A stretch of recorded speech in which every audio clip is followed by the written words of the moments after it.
Hi there! In this video, I will show you how to synchronize WhatsApp groups to HubSpot.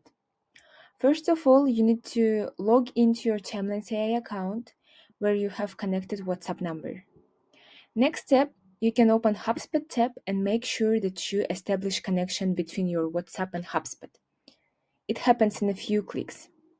Also, I enabled option to create contacts automatically and create new deals automatically. It means whenever I have a WhatsApp message, the integration will look for existing contact or deal inside HubSpot.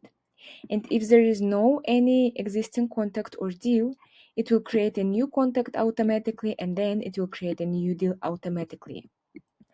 So now I have connected HubSpot.